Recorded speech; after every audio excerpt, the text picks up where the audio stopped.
പടച്ചോൻ ഞങ്ങളുടെ പ്രാർത്ഥന കേട്ടു. ഇനി എത്രയും പെട്ടെന്ന് ഇത് കുടുംബത്തെ അറിയിക്കണം എന്നായിരുന്നു സിദ്ദിഖിന്റെ മകന്റെ ആദ്യത്തെ പ്രതികരണം. ഒരുപക്ഷെ ഒരുപാട് ദിവസങ്ങളായി സിദ്ദിഖ് പുറത്തിറങ്ങാൻ പറ്റാത്ത സ്ഥിതിയിലായിരുന്നു.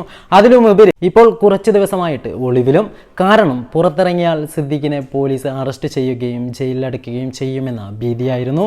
പക്ഷേ അതിനൊക്കെ തടസ്സമായി സുപ്രീം കോടതിയുടെ വിധി സിദ്ദിഖിന് അനുകൂലമായി വരികയും തൽക്കാലത്തേക്ക് അറസ്റ്റ് ചെയ്യുന്നതിൽ നിന്നും മാറ്റം വരുത്തണമെന്ന രീതിയിലേക്ക് കാര്യങ്ങൾ പോവുകയും ചെയ്തു.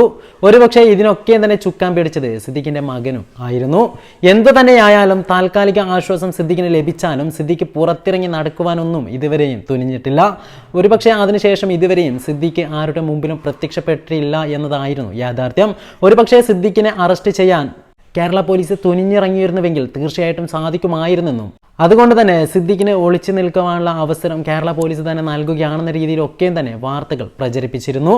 എന്തു തന്നെയായാലും സിദ്ദിഖിന് വളരെ ആശ്വാസകരമാവുന്ന വാർത്ത തന്നെയാണ് സുപ്രീം കോടതിയിൽ നിന്നും ഉണ്ടായത്. കോടതി പരാതിക്കാരിയോട് ചോദിച്ചത് ഇത്രയും കാലം എവിടെയായിരുന്നു, നിങ്ങൾ എന്തുകൊണ്ട് പരാതി നൽകിയില്ല എന്ന രീതിയിലും അതിന് മറുപടിയായി പറഞ്ഞത് ഒരുപക്ഷെ ഞാൻ പരാതി നൽകിയിരുന്നുവെങ്കിൽ എനിക്ക് അവസരങ്ങൾ ലഭിച്ചില്ലെങ്കിലോ എന്നതായിരുന്നു കാരണമെന്നും അത് തന്നെയായിരുന്നു പരാതിക്കാരിയെ കുഴപ്പിച്ചതും സിദ്ദിഖിന് അനുകൂലമായി ഇതുപോലൊരു വിധി വരാൻ കാരണമായതും.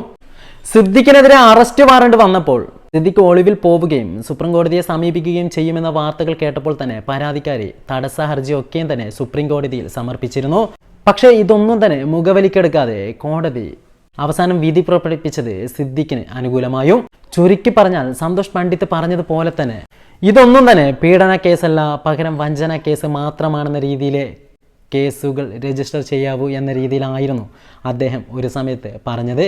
അദ്ദേഹം അതിനുള്ള കാരണമായി പറഞ്ഞത് ആദ്യം അവസരത്തിന് വേണ്ടി എന്തും ചെയ്യാൻ തുനിഞ്ഞിറങ്ങുകയും അവസാനം അവസരങ്ങളൊക്കെ തന്നെ നഷ്ടപ്പെട്ടു, ഇനി എനിക്കൊന്നും തന്നെ ലഭിക്കുകയില്ല എന്ന് ഉറപ്പായപ്പോൾ അവർക്കെതിരെ പരാതിയുമായി ഇറങ്ങുന്ന ഒരുപാട് പേരുണ്ടെന്നും അതുകൊണ്ട് തന്നെ ഇതൊരിക്കലും പീഡന കേസോ ബലാത്സംഗ കേസോ അല്ല എന്നും പകരം വഞ്ചന കേസ് മാത്രമാണ് ഹേമ കമ്മിറ്റിയിൽ അടക്കം നടക്കുന്നത് എന്ന രീതിയിലായിരുന്നു അദ്ദേഹം ഒരു അഭിമുഖത്തിൽ പങ്കുവെച്ചത്. ചുരുക്കി പറഞ്ഞാൽ അതൊക്കെ തന്നെ യാഥാർത്ഥ്യമാവുന്ന കാഴ്ചയാണ് സിദ്ദിഖിന്റെ കാര്യത്തിൽ തന്നെ നമുക്ക് കാണാൻ സാധിക്കുന്നത്. അതിലും അപ്പുറം സിദ്ദിഖിന്റെ നാട്ടുകാരൊക്കെ സിദ്ദിഖിന് നല്ല രീതിയിലുള്ള സപ്പോർട്ട് തന്നെ നൽകുകയും പടക്കം പൊട്ടിച്ച് ആഘോഷിച്ചു എന്ന രീതിയിലൊക്കെയും തന്നെ വാർത്തകൾ പ്രചരിക്കുന്നുണ്ട്.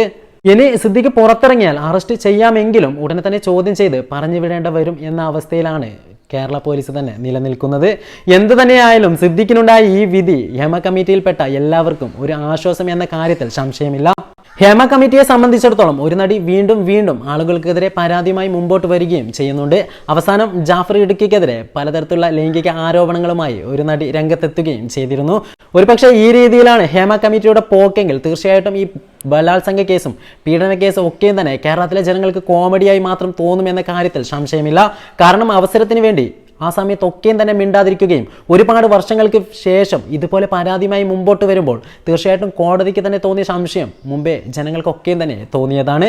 എന്തു തന്നെയായാലും ഇതുപോലെയുള്ള നായികമാരോട് സഹതാപം തോന്നുന്നതിന് പകരം ഒരു തരത്തിലുള്ള പരിഹാസമാണ് പല ആളുകൾക്കും തോന്നിപ്പോകുന്നത്. പിന്നീട് പരാതിക്കാരെ കാട്ടിയും പരാതി ഉന്നയിക്കപ്പെടുന്ന ആളുകളൊക്കെയും തന്നെ സാമ്പത്തികമായും സ്ഥാനം കൊണ്ടും ഒരുപാട് ഉന്നതിയിൽ നിൽക്കുന്ന ആളുകളായതുകൊണ്ട് തന്നെ ഇതുപോലുള്ള ഏതൊരു ചെറിയ ലോ പോയിന്റിലും പിടിച്ചു കയറി നാട്ടിലിറങ്ങി വിലസാൻ സാധിക്കും എന്ന കാര്യത്തിൽ സംശയമില്ല. വീണ്ടും പരാതിക്കായി അപമാനിക്കപ്പെടുകയും ചെയ്യുന്നു.